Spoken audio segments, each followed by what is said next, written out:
So, hello everyone. Thank you so much for joining us today. Welcome to Not Stopping Now, a webinar on nature's resilience, organised in collaboration with the Climate Ambassador Programme, the Heritage Council, and the Biodiversity Officer Network. My own name is Monica Mullins, and I'm a Climate Action Officer with Taisce.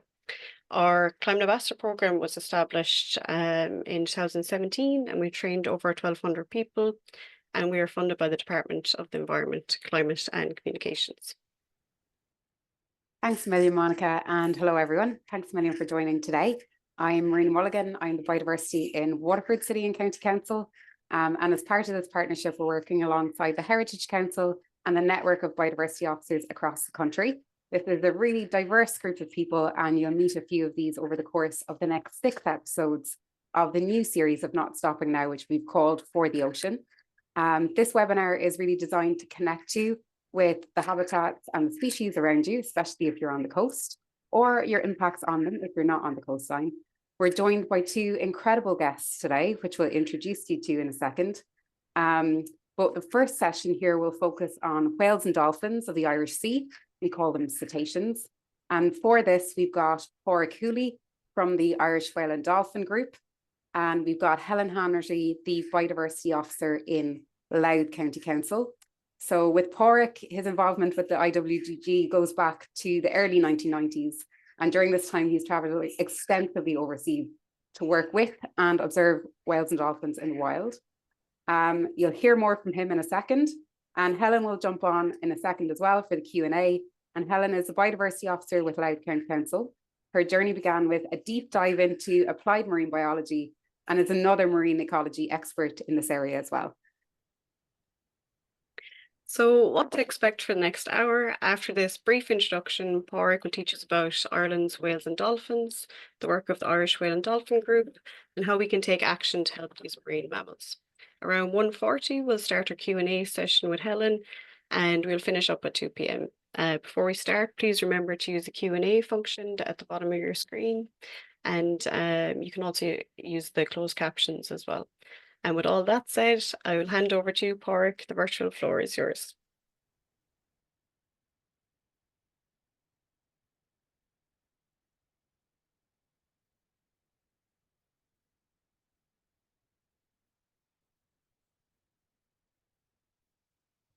Now, can everybody see that?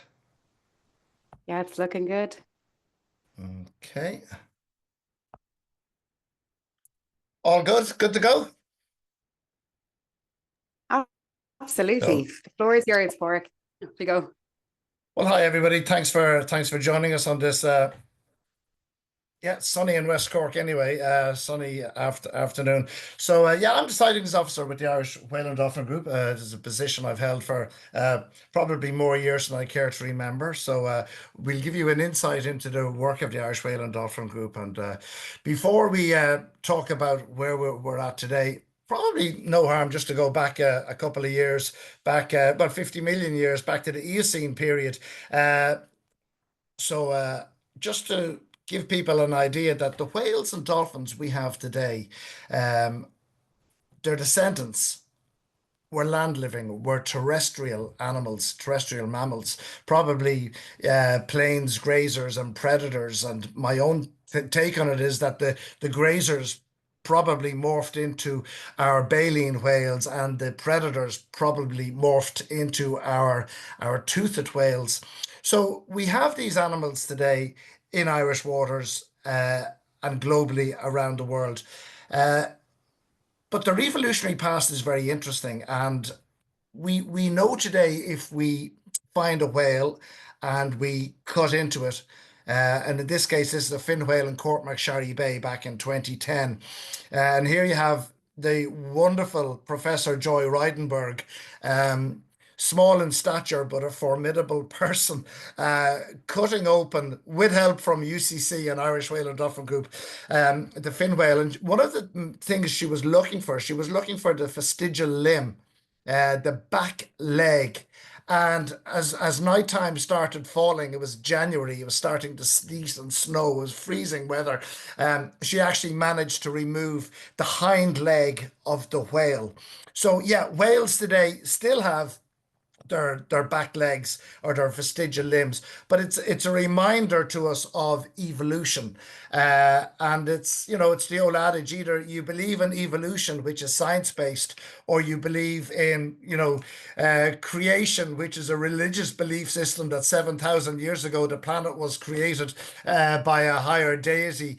So we'll stick with the evolution theory, but here we have the evidence, and our whales today are living relics, if you like, of that reflect their ancestral past, which was land living and land walking animals. And over the millions of years, they've morphed into an aquatic group of animals.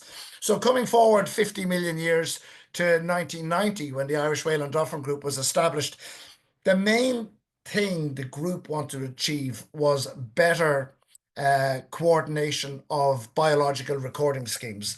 And our two core schemes are our sighting scheme and our stranding scheme. So just looking a bit at our sighting scheme, it's been a remarkable success story and has had many iterations, if you like. Like, for instance, nowadays our sighting scheme includes the likes of basking sharks, because we've always considered basking sharks to be honorary whales, if you like. So we share this platform with the Irish Basking Shark Group. If you log on to their website to report a basking shark sighting, and we're in the middle of the basking shark season now, they'll redirect you to the Irish Whale and Dolphin Group portal. So this is important work that we do with our colleagues in the IBSG. And you can see from this graphic here just, how far the sighting scheme has come quantitatively in terms of the numbers of sightings sighting reports that we receive for validation every year. And I've just had a discussion with Helen there about a dodgy common dolphin record she had during Whale Watch Day at the weekend, because it needs to be validated. But anyway, and you can see back when the group started, I mean, I remember years back in the early days when, if you had 100 sightings reported to the group, it would be considered to have been a bumper year. And you can see I've just highlighted some of the bars on the chart there in red. The first one on the left reflects funding from government, which under the iScope project. The second one there around 2009 reflects additional funding under the second iteration of iScope. The third red bar there reflects government funding disappearing, and the sighting scheme starts to plateau and very soon starts to fall off, showing the importance of funding support for NGOs. If you remove funding from NGOs, they're good for a while, and then their activity profile starts to drop off. So government funding on a multi-annual basis is really important. 2015, then we had a bit of a website issue. Our website was not quite hacked, but it was compromised. So we had to pretty much rebuild everything from scratch, and that took a little bit of a dent. But anyway, you can see now we're on a very much on an upward trajectory. The final red bar there is probably when we introduced our recording app, which has made it even easier for people to report sightings to the Irish Whale and Dolphin Group. And there's our reporting app. So most people report their sightings either through our website, IWDG.ie, or our recording app, which can also be used for recording of strandings. Which takes me on to our stranding scheme, which is the second scheme we operate. And it's something that people are often surprised with. Why would you be interested in strandings? Well, strandings are critically important. I've always looked on the stranding scheme as being the flip side to the coin. Sightings give us a certain amount of information, but there are always these geographic areas where coverage is weak. There are these offshore species that in areas where we rarely get to go to as whale people. So strandings give us insights into what is happening in other areas. Strandings help us figure out what's happening with live stranding events. Bycatch, acoustic trauma tells us information about the overall health of populations of cetaceans, porpoises, dolphins, and whales at sea. And it also importantly tells us about rare species. Like some of the rarest species reported to the Irish Whale and Dolphin Group. We only know through our walking beaches, finding dead animals, no matter how rotten they are or how stinky they are, and people reporting them back to the Irish Whale and Dolphin Group. And this is just one such incident in Glengarriff in West Cork in 2022. This was reported to us as a harbour porpoise. And then we sent one of our local West Cork team out to assess the situation. And they looked at it and went, doesn't look like a harbour porpoise. So we retreated. It ultimately died, as most single live stranded animals do generally die. And when it did, we retrieved it. We had an idea what it was, but we brought it to one of the regional vet labs who we work very, very closely with for a post-mortem. And we were pretty sure that it was either a pygmy or a dwarf sperm whale. These are small animals, only 3, maybe max 4 meters long, as compared to the regular sperm whale, which is up to 20 meters long. We couldn't tell which it was because they're practically identical and you need a lot of experience. And I've never seen either of these before, and either of my colleagues, other than a couple of the pygmy sperm whales. So we relied on the DNA. So, sometimes that's the level to which we will go, and to actually establish even basic information like what species are we looking at. So it turned out to be a dwarf sperm whale, which was a new whale species. So that's a long way of answering people's questions like why record dead and dying things, because within those there are gems that totally give us, information. Like to think that we had dwarf sperm whales swimming around Irish waters and nobody was aware of it. Well, in a nutshell, that's why we record strandings. This was a stranding situation that actually started off as a sighting, an unusual one down your way, Monica,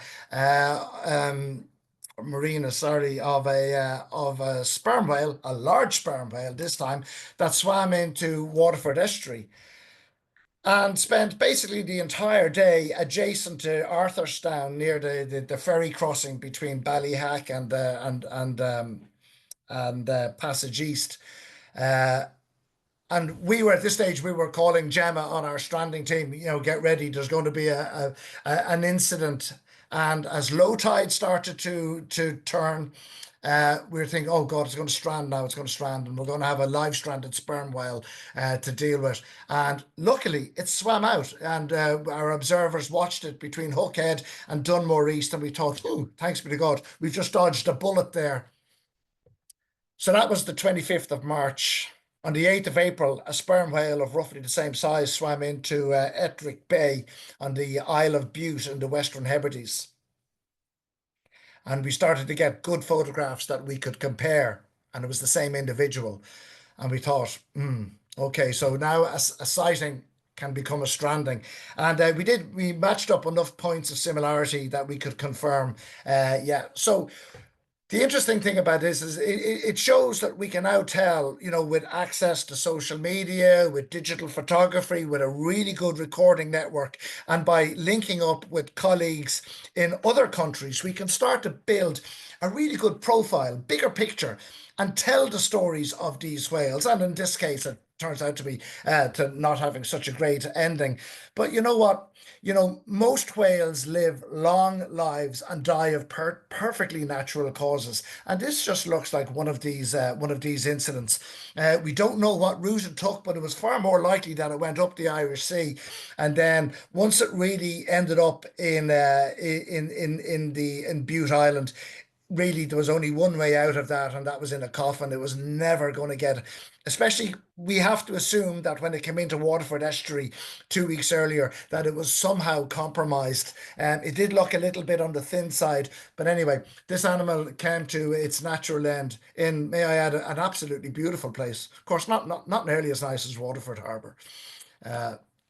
So my journey with whales and whale watching began back in the mid-1990s. I'm from Wicklow originally, but I spent an awful lot more of my time in more recent years down in West Cork. So I decided that I'd come down to West Cork to live. And I spent basically 4 years almost camped out at the old Head of Kinsale lighthouse, watching every day where I had the right weather conditions for watching.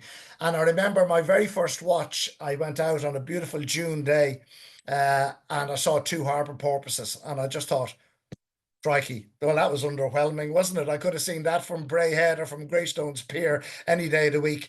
I went out 2 or 3 days later in brilliant calm conditions, and I counted 149 consecutive blows of the largest whales on the planet, the mighty fin whale. Now, that doesn't mean there were 149 whales. There were probably about 20. So on a watch from West Cork to see 20 of the largest creatures on the planet, these are 22 to 24 meter fin whales. I knew I was doomed from that moment onwards, and my life trajectory was going to take a completely different route to my convoluted career to date. Whale watching back then was kind of was beautiful. It was a lonesome thing. We were always on our own, but I wasn't never on my own. I had colleagues like Simon Barrow, and he'd be doing his watches from the Clare coast or from this is Schley Head down in the Dingle Peninsula. But we weren't alone for long, as the group grew and word started getting around that, there's a couple of guys who are on the, if you like, the lunatic fringe of the bird watching community, and which is kind of, we always took it as a bit of a badge of honor, to be honest. And they're saying remarkable stuff. And, we were seeing remarkable stuff. We were only seeing it because we were looking. And I, over the years, developed this adage that, if you look, you will see. It's really not rocket science. The people who see the most amazing whale activity in Ireland are the people who spend most time out in sea cliffs with good binoculars in good weather conditions watching, or going out regularly on boat trips looking for whales. But, whale watching has become very much a mainstream activity today. Just last weekend gone, we had Whale Watch Ireland, where we ran simultaneous land-based whale watches at 14 sites around the coastline of all Ireland, because we're an all-Ireland NGO, north and south. And I know Helen was up at Port Oriel there. Shout out to our Louth members. And they had harbour porpoises and supposedly a common dolphin that I need to look into. So that was a great result. But, it's not just about these 14 sites. We have lots of sites. Here's just a montage of images from last Saturday. And it's wonderful to see old and young, people with lots of experience, people with little or no experience, all joining the Irish Whale and Dolphin Group on this Biodiversity Week event. And a big shout out to Inish, our sponsors, who've been so good to us in sponsoring Whale Watch Day, along with the Irish Environment Network over the years. But we've many more sites around, and we just produced this last year, and we've just done a second print run of it, Ireland's Coastal Whale Trail.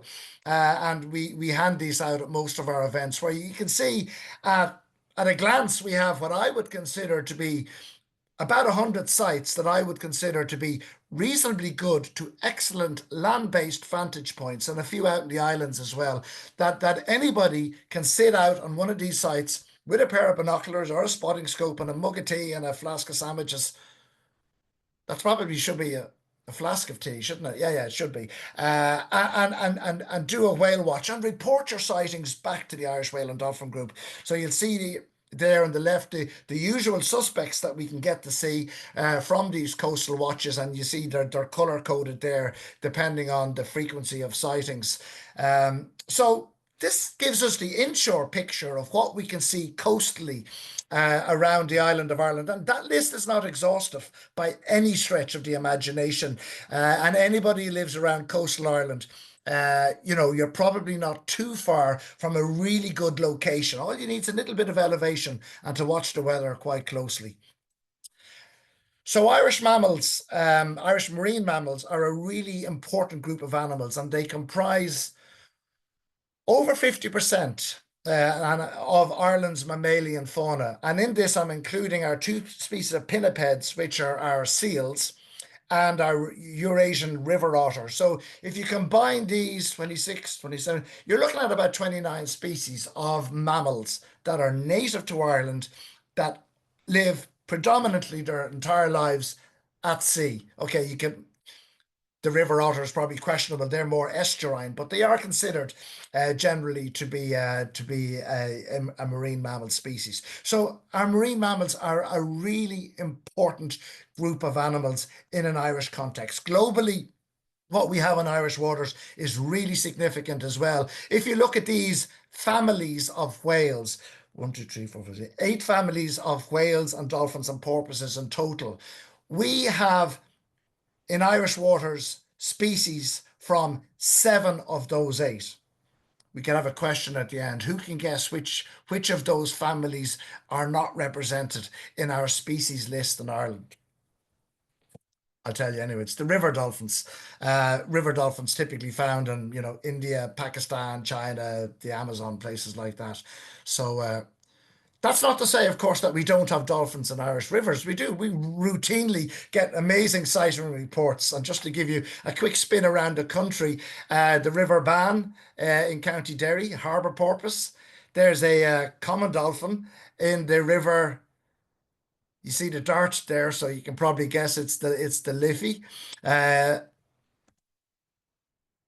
Close to you, Helen, you can see a bottlenose dolphin in the River Boyne. This is, I think, the River Barrow. It's Inistioge in County Kilkenny. Is it the Nore or the Barrow? Somebody might correct me on this. A Risho's dolphin in County Kilkenny, in landlocked County Kilkenny. Whoever would have thought? And then, of course, the famous pod of killer whales that swam up the River Lee into the heart of Cork city centre. So, yes, we do get sightings of quite common species in very uncommon circumstances. And river systems is not that unusual at all. And most of the time, they get in, they manage to get out just fine. I spent a lot of time down in Argentina, down in a place called southern Argentina called Patagonia. And when I came back, this is back in 1999, my mother kept this wonderful newspaper clipping from the Irish Times. And I couldn't believe it. It was a walrus. And I kept that picture for 20 odd years and used it on all my slideshows as a sign of the vagrant species we can get in Irish waters, which happen fairly frequently, but walruses very, very rare. But the interesting thing about this animal was it appeared one Friday. Somebody happened to be there with a camera, ran up to the house there behind, got the car down, got a picture of it. We don't know what happened to that walrus the day before. We don't know where it went the day after. Cut forward to 2021 and Alan Houlihan sees a walrus in Valentia Island. A week later, the same walrus is off Pembrokeshire, then the south coast of England. And then over the next 3 months, we tracked that animal down the coast of France, went as far south as Bilbao and Santander in Spain. And we're thinking, crikey, this is a bloody walrus. Where is it going? What is it doing? If it turns the corner, the next stop is Africa almost, down the Portuguese coast. And thankfully, once it got down as far as the north coast of Spain, it did track back towards the Scillies, through the Scillies in England, and then back to Waterford, where it caused absolute mayhem in Waterford and West Cork, sinking boats almost on a daily basis. It was just mad. But and then we lost track of it once it swam back up to southeast Iceland.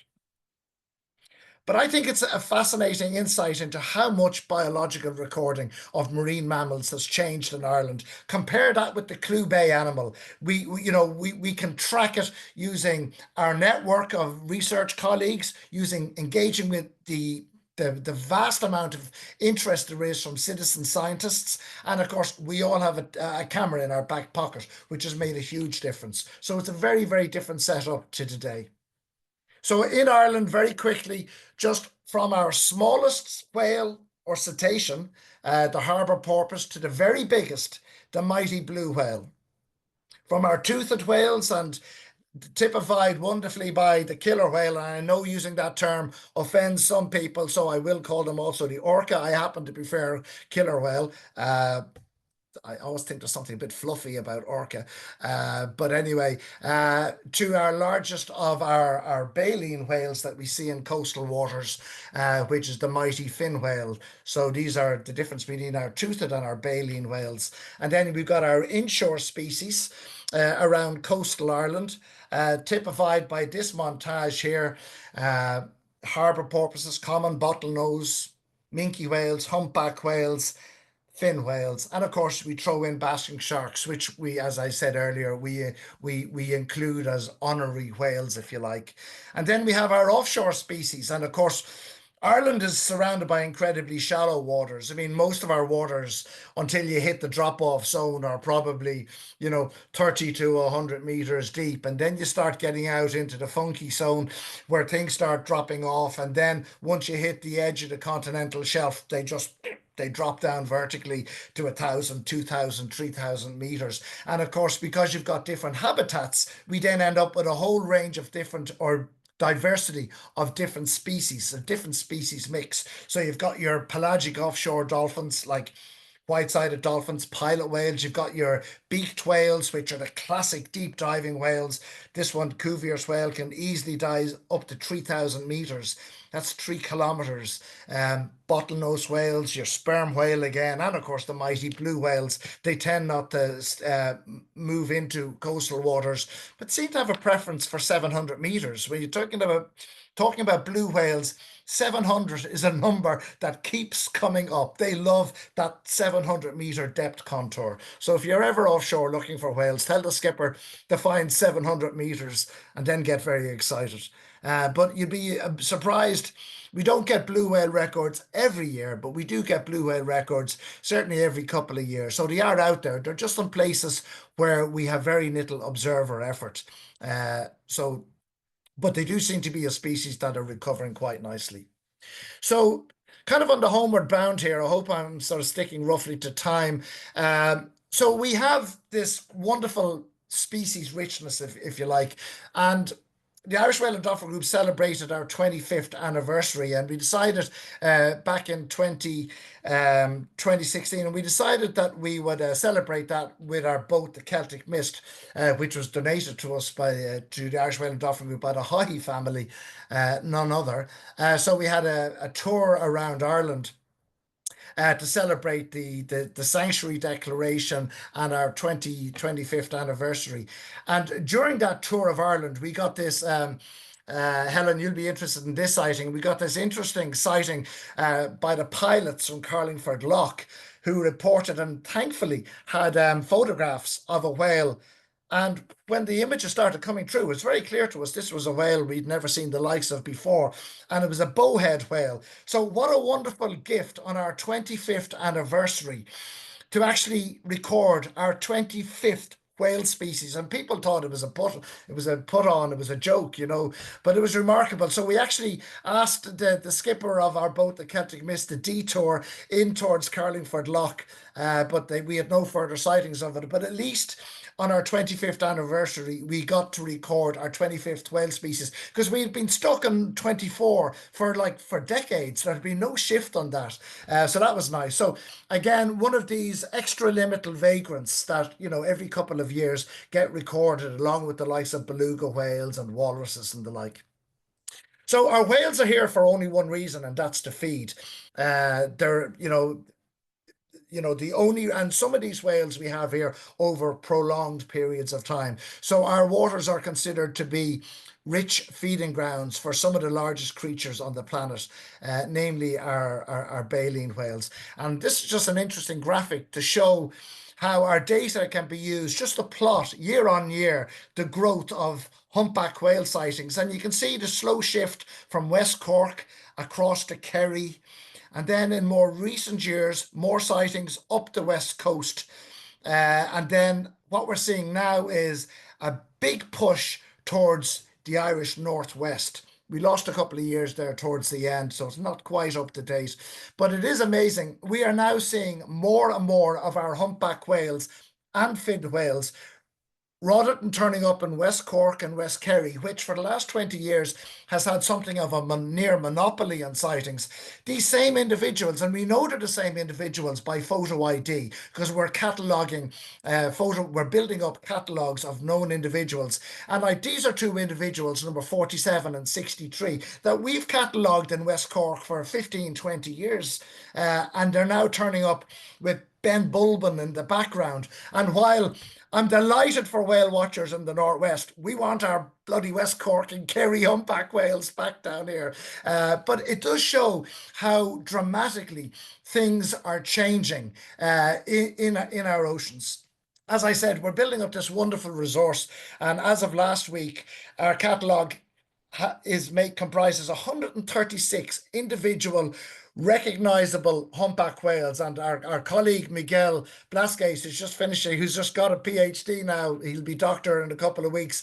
His minimum population estimate is telling us that we've got a population estimate of about 150 to 160 humpback whales, and we can identify almost all of them, 136 of them, certainly 95% of them, through these unique characteristics of their tail fluke, the ventral surface of their tail fluke. So humpback whales are very recognizable. So when we go out looking for humpback whales, we're not that interested in pretty pictures. We're looking for usable images that help us recognize these humpback whales so that we can tell the story and we can talk more about, why exactly are these whales sort of moving around Irish waters. But it's not just Irish waters. You can see the red dot represents Irish humpback whales. But of course, are they Irish humpback whales? They're not born here. They're only whales that are coming here to feed. So we can't exactly claim them as Irish, but where can claim them is really determined by where they're born. So you can see we're matching most of our humpback whales to the Cabo Verde down off West Africa. We've started now the Caribbean humpback whales. Some of them we've got 3 animals documented down in the Caribbean. So we're in a unique position where we have humpback whales coming to Ireland, coming from both West African stock and Caribbean. These are the 2 known humpback breeding grounds, and both of these populations are funneling through Irish waters to feed. They're also going, well, you can see the map for yourselves, they're going as far north as Svalbard in the north. I mean, that's where a kid was eaten by a polar bear last week, and as far east as Murmansk in Russia. So it is incredible. Just, the question was always, where are these Irish humpback whales going? The question now is, where aren't our Irish humpback whales going? Because they seem to be going practically everywhere throughout the Atlantic. It is an incredible story. And the Irish Whale and Dolphin Group is very well positioned to tell the story about the long-range movements of these whales. These whales that are so critically important for marine ecosystems because of a mechanism called the whale pump, where they're feeding.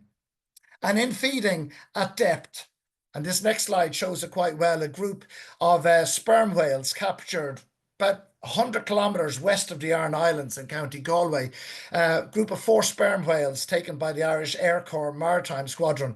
And you can see the one closest to the bottom of the page is doing a big fecal movement, what they call a punami. And these punamis are bringing up these quite rare, what's the word? Somebody help me out here. Sort of the likes of nitrogen, iron, these phosphates that are coming from deep, that don't exist in the top photic layer, but they exist down in deep water, and they can't go to the toilet or take a dump, if you like, under pressure. I hope I'm not being crude. So they perform these bowel movements, to be polite about it, on the surface. And that's bringing up these nutrients. That's the word I was looking for.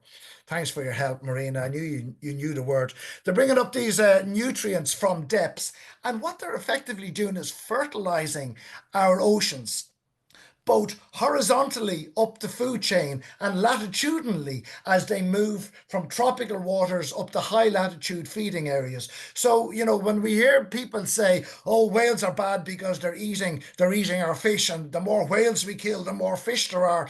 Well, that's kind of a first-class primary school sort of bad lesson in ecology. Whales are performing services to our oceans that are way more complicated than that. So yes, of course, whales eat small pelagic shoaling fish and krill, but without whales, we have lost our primary fertilizer that kickstarts that critically important food chain that builds up the phytoplankton, which triggers off the zooplanktons and then feeds all the fish species as well. So they are really major ecosystem services provided by our whales. And of course, many of the threats that we had in the old days, the conservation threats, they're now gone. Like, we're not killing whales anymore, and yet we used to kill whales at the turn of the last century. There were several Norwegian owned whaling stations off places like Blacksod and earlier in Donegal Bay and along the Mullet Peninsula. So Ireland does, we do have a history in killing whales for commercial gain as well. Thankfully, we're not doing that anymore, but our oceans still face lots of threats that are directly, that do cause major issues for our whale populations. You can see them there: bycatch and entanglement, marine debris, ship strike. We just maybe take a look at some of them. And one of the biggest conservation issues for us in the Irish Whale and Dolphin Group is the complete lack of any regulation or any quota on sprat. And we'd love to be able to blame foreign-owned big nasty trawlers for doing this. We can't. We're doing this all ourselves. This is on us. This is local boats, local large boats that are hammering the remnant populations of our sprat stocks. And you know what? Once they're gone, like our herring, they'll be gone forever. They won't come back. Government, if you're listening, MPWS, the Department of the Environment, please, you've had multiple consultation processes on sprat. Let's get this ban in. It really can. It's possibly too late for us here in West Cork already. We've started to see whales leave this area, and as I said earlier, they're rocking up in Donegal Bay, Mayo, and off the Sligo coast because our sprat are all but gone here. Let's move on this before it's too late. Entanglement and fishing. Well, this is a bycatch issue, which is basically incidental capture by dolphins and porpoises and occasionally whales as well in fishing gear. Nobody wants to see this, and industry as well as conservation groups, are working always to try and mitigate against this. Entanglement and fishing gear. Here you got one of the humpback whales in Donegal Bay trailing fishing gear behind it. It'll probably be okay. The problem is that if that fishing gear has at the end of it got 150 lobster pots or crab pots, it's going to ultimately get exhausted and it will not be able to feed, and in time it will die. So entanglement in fishing gear is an ongoing problem, and something that the Irish Whale and Dolphin Group and our live response team may well, with others, get more involved in years to come. And pollution. When we think of pollution, we're thinking more about noise pollution, because of course whales and dolphins are acoustic mammals. They live in a world of sound. They're not so much visual animals, although it's thought that their eyesight is probably akin to our own. But when we think of pollution, it's noise pollution we need to be thinking about, because ships are getting bigger. They're getting faster. There's more of them. So our oceans are becoming noisier. And of course, the last one there is ship strike. This happens more often than you might think. Big ships pulling into port with a whale slung over the bulbous bow is not a very unusual sight in ports around the world. And it is thought, as our oceans get busier with marine traffic, it's thought to be a growing problem. So marine protected areas can't come quick enough. I've got, there's bit of concern that we're not seeing the legislation come in yet that has been much talked about by government. Personally, I kind of feel that that deadline of 2030 to convert 30% of Irish waters into MPAs is, with every passing year, is beginning to seem more and more unrealistic. But you know what? We need to see this come in, and the likes of the ban on large trawlers within 6 nautical miles, because everyone's talking about David Attenborough. So I just took a quote from what he said with the recent Ocean series, which I'm looking forward to seeing. If we save the sea, we save the world. And, we all want to be able to take our grandkids out to places like Mullaghmore here I hope Ross and Darren don't mind me shamefully using this image. I think this is your chiseler, so that the next generation of whale watchers can enjoy some of the amazing land-based and boat-based whale watching that I and colleagues in the Irish Whale and Dolphin Group have enjoyed for the last 20 and 30 years. Thank you. Pádraig, thank you. That's just, it gives such a fantastic flavor of, I suppose, the majesty and the awe that comes from finding out a bit more about the whales and dolphins and marine mammals that live in our marine area. And, really, when you're talking there about the humpback whale population, and, how far-flung all the visitors that come to Ireland's waters are, and it really emphasises how important it is what we do in Irish waters, not just to the populations of Irish whales and dolphins, but also to the populations that are moving through and the world populations.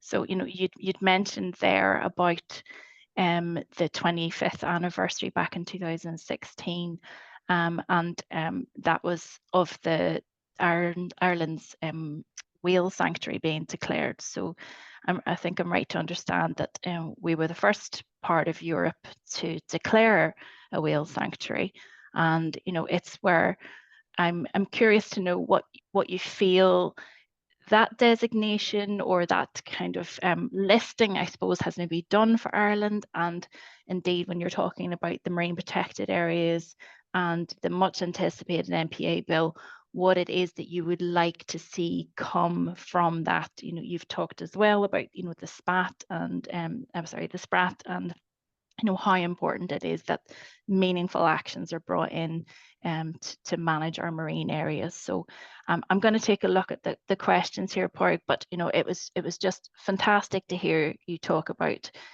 your experience in working in whale watching, and I'm curious to see what others are thinking here about the conversations that we've had here today. So there's a question here from would you mind giving me your thoughts a bit more about what you would like to see from the MPA legislation, Pádraig? Well, we'd like to see it's in draft at the moment, and I was just speaking to, Stephen Comerford, our policy officer, is probably a much better person to speak to about it. I was talking to Stephen this morning about it, and he said, yeah, we'd like to, it's in draft, but, it's been in draft for the last, year or so, and there's no sign of any legislation. I mean, there's a big consultation after, something is you'll see the first draft, and there could be multiple iterations of that before it's finally signed off and becomes primary legislation. So yeah, there's an increasing wariness, I think, from some people and some NGOs as to whether or not MPAs will ever come in. Certainly, it was, my understanding is it was in the program for government, and so it's just a little bit concerned about it. I think I said this to you a couple of days ago that, and it's funny you mentioned sprat there, and then you said spat. You'd be surprised. Sprat. Yeah, you would be surprised how many times those two words actually go together. I would almost say that if we manage to get the ban on big trawlers harvesting sprat in our bays just at the very time that these populations of forage fish are trying to recruit in autumn and early winter, I would say that would almost tick as many boxes, if not more, than the best MPAs, because the big risk is that MPAs will come in and there'll be, lots of monitoring initially, and then the monitoring will taper off and there'll be very little management, and they'll end up just being meaningless paper parks, perhaps a little bit like our special areas of conservation are largely idealistic and aspirational in nature. And that's the nature of the original IWD, the Sanctuary Declaration that Simon Barrow and colleagues demanded, people like Brendan Price back in the day. It was aspirational in nature, but it was still very important. because it meant that the government acknowledged the importance back then of Irish waters, and that it was the last actual political act of Charles Haughey. And there's a wonderful story that Brendan Price tells that, you know, Charlie, he had this sanctuary declaration in front of him. And he was asked by his PR person, the famous PJ Marr, he was asked, you know, he looks out, you could just imagine this almost spitting image type of situation. He looked up and he asked PJ, will this cost me anything? Will this cost the country anything, the taxpayer? And PJ says, no, just sign your name to it. It's a great thing. Everybody loves whales and dolphins. And he says, oh, so do I, because Charlie was actually quite irregular. He had this offshore island down in the Blaskets in Inishfickalon, and he was forever reporting whale and dolphin sightings to the Irish Whale and Dolphin Group. And he was kind of big into the whole whale and dolphin and whitetail sea eagle thing. In many ways, Charlie was actually way ahead of his time when it came to marine conservation, even though he was a rogue. He was, of course, a lovable rogue in many respects. But so he signed the Sanctuary Declaration. And of course, you know, it didn't really have any legislative force behind it. So we need to make sure that when and if this MPA legislation does come in, that, you know, it is backed up by measures that are accountable, measures that we can track, and that they are also enforceable. So listen, you know, ask us when we see the first draft. We'll be a lot wiser. And I suppose to meet that target, there's a long way to go. So at the minute, I think only 2% of our marine area is protected. So, you know, to get to that 30%, it's a long distance to travel. Yeah, with the recent sort of declaration of the Conor Pass and the Kerry, that 2% has jumped up to 9%. We're still an awful long way from 30%. Yeah. There's a question here from Owen Byrne. Thank you, Owen. He's asked, are there any public repositories where we can view the data sets? So I think Pádraig would point you to the Irish Whale and Dolphin Group website. There is a great sightings database in there. Anything more, Pádraig, that you might want to signpost people to? Yeah, all of our sightings, once they're validated, like your common dolphin sighting that you sent us this morning, was validated and is live online now. So you can filter, but we make all our data available for a period of 12 months. If you're a researcher or you're a government, we're asked every day, every week of the month, we're asked for our data sets. So we ask people to fill in a fairly standard sort of data request form. We want to see what it's been used for, that it's not being used for commercial purposes, and then we review them on a case-by-case basis. But almost everybody who applies to the Irish Whale and Dolphin Group, as long as, you know, it's for research, it's for conservation measures, it's just a protocol that we ask people to go through.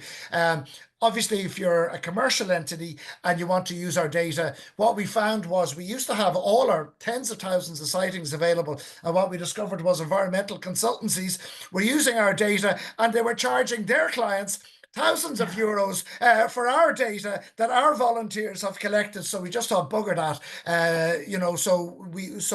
12 months. And if you've got a good reason why you need our data, why you want longer, just drop us a line and we'll review it. And you know what? 9 times out of 10, we'll say yes.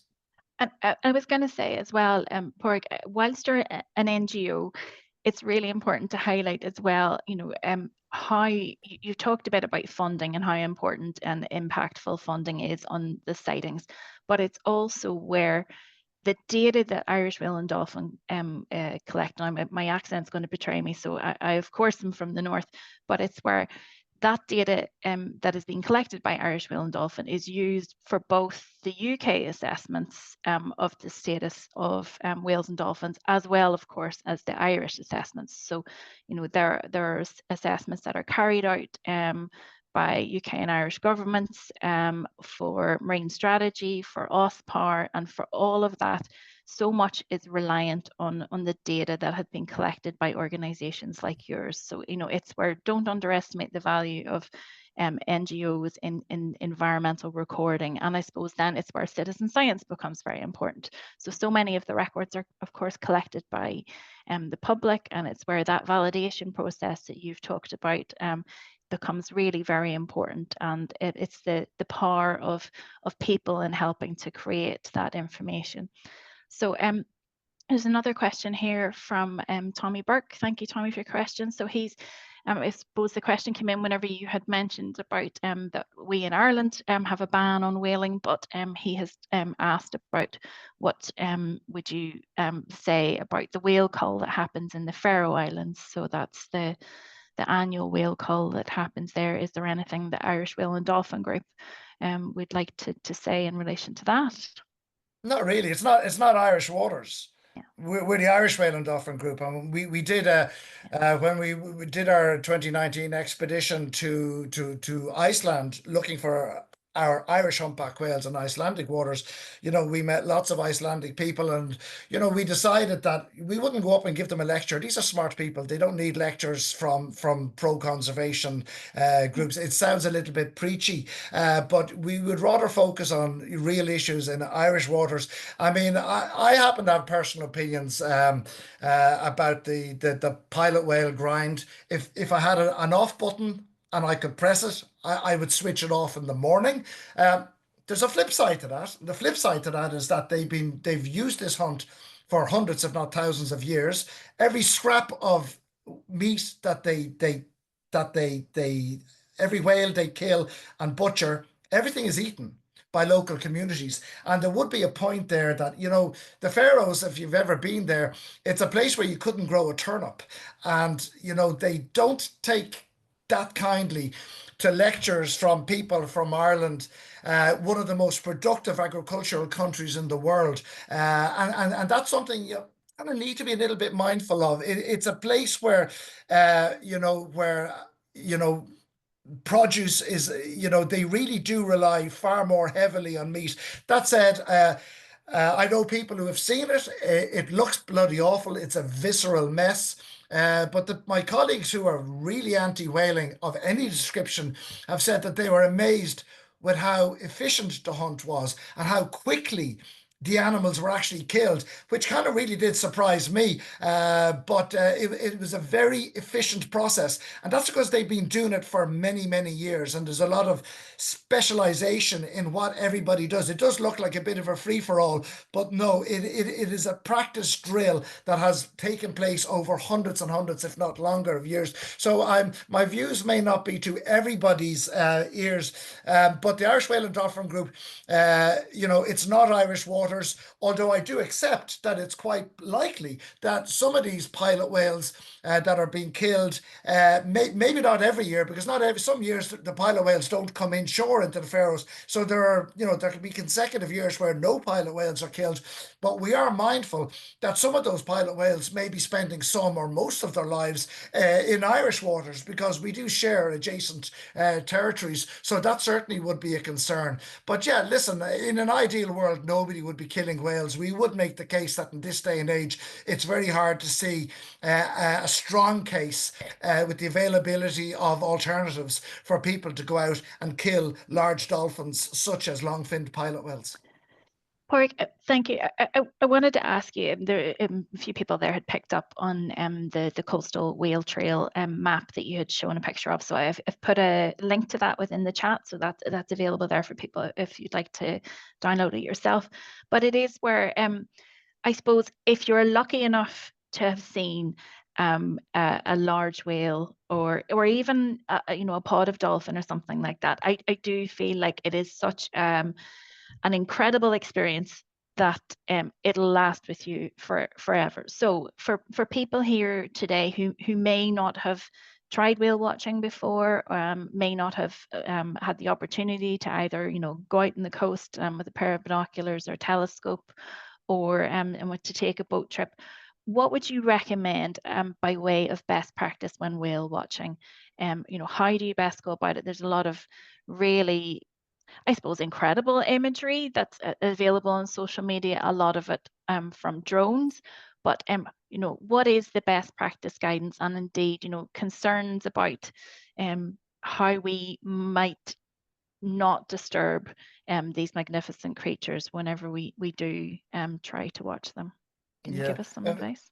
In fact, you can't see that, or maybe you can. The flip side of this, the coastal whale trail, the entire B side is given over to how to whale watch responsibly.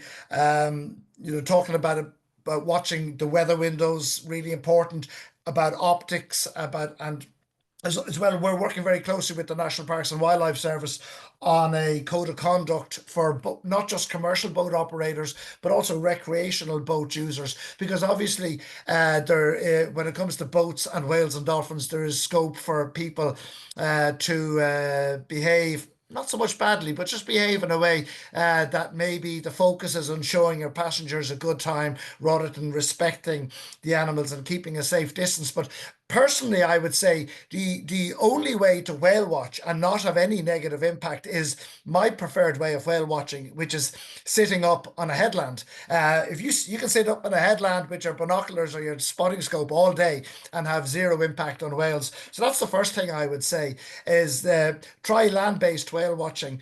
But of course, I'm slightly hypocritical because I have been involved in commercial whale watching as well.